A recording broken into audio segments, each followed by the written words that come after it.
Well, I'm excited and honored to be here with you. I really want to acknowledge a great friend of the UAW and great personal friend, somebody really not only fights for the environment, fights for union workers and union jobs and workers' right to organize and collectively bargain. That is Carl Pope. Carl, thank you for all you've done for this movement, for being a founder of BGA, and to fight for justice environmentally and for workers. You know, President Obama's efforts to help save the industry and put it on a path to produce and sell more efficient vehicles is bringing literally billions of dollars of new investment in the domestic auto industry. We are seeing a green-based revival of the domestic auto industry. It is good for jobs, good for energy security, and good for the environment. Since 2009, the auto industry, including suppliers and dealers, has added well over 200,000 jobs that are so desperately needed in our communities. And that number does not even include other basic industries like steel and rubber, which are also growing jobs because of the turnaround of the auto industry. None of this would be happening without the support and the work of President Obama. We all remember when he chose to back the auto industry, all the polls said he should not do it. Real leaders stand up and take a position even when the polls are against them. And we're proud and thankful that President Obama did that. And it's so clear to me, and I hope to everybody in this room, that given the alternatives that we face this November, Mitt Romney would have let Detroit go bankrupt. He would have let General Motors and Chrysler go into liquidation, which would have led to the liquidation also of Ford, because the whole supplier industry would have collapsed. And so we're very grateful that we had a leader in this country who was willing to stand up and do the right thing at the right time, support American companies, and support American workers. Everybody in this room understands that the long-term success of any industry comes from meeting customer demands. And one of the top customer demands today, thankfully, is for more fuel-efficient vehicles, as volatile fuel prices really squeeze family budgets. That's one reason the UAW was proud to be with the Blue-Green Alliance and support President Obama's efforts to increase fuel efficiency and reduce greenhouse gas emissions. In company after company and factory after factory across the industry, jobs are being created today by bringing new technology into our industry. And this new technology, whether it's advanced transmissions, downsized and turbocharged engines, hybrids and plug-in vehicles, this is creating thousands and thousands of more jobs in our country that people so desperately need. In 2011, when we went into bargaining for new national agreements at Chrysler, Ford, and General Motors, we made our #1 priority bringing more jobs and more investment into the UAW. We appreciated the support of the American taxpayer in making the loans to General Motors and Chrysler. We appreciated the Department of Energy loans that were created. And so our payback to the American people and to President Obama and Democrats like John Dingell and others, and Debbie Stabenow played such a big role in this, our payback to them was #1 priority. Our members continue to make sacrifices in order to make sure that we brought more jobs into this country.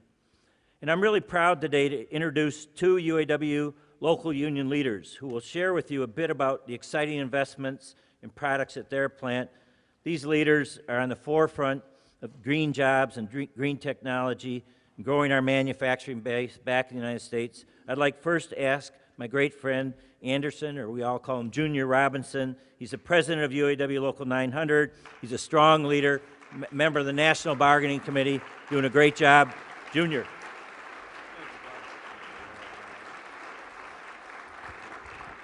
Good morning, everybody. Just like Bob said, I'm Anderson Robinson. I'm the president of UAW Local 900. And we're launching the electric vehicle at that site later on this year. We launched the Ford Focus back in 2011. We're going through a great transition right now.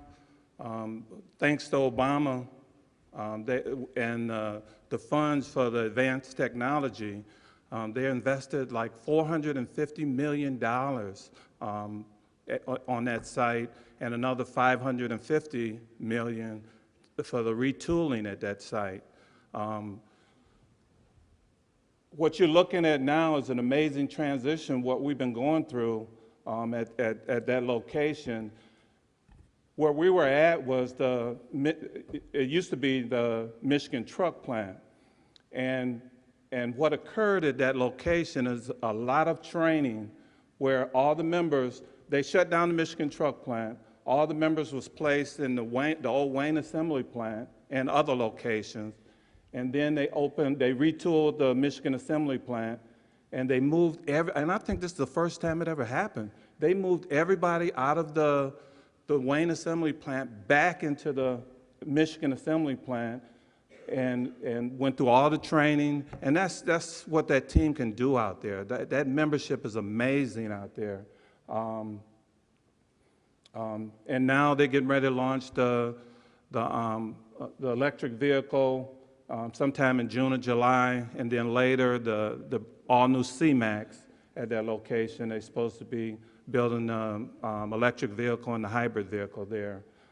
You know, I just want to mention another thing that the environmental folks mentioned to me a couple of weeks ago at one of the orientations. That location is also 95%, I believe, land-free.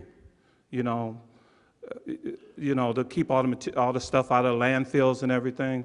They're 95%. I don't think there's any other location that can beat that record. And plus, we got solar panels. Thank you. Plus, we got solar panels at the location that saves the company about $160,000 a year to help bring energy to that location also. Other than that, any questions? Great job, brother. Thank you. I know I'm supposed to be up here for 3 minutes. Thank you.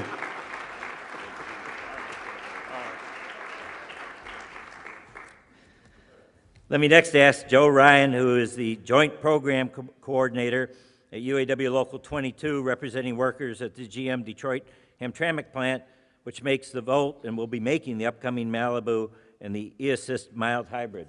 Joe?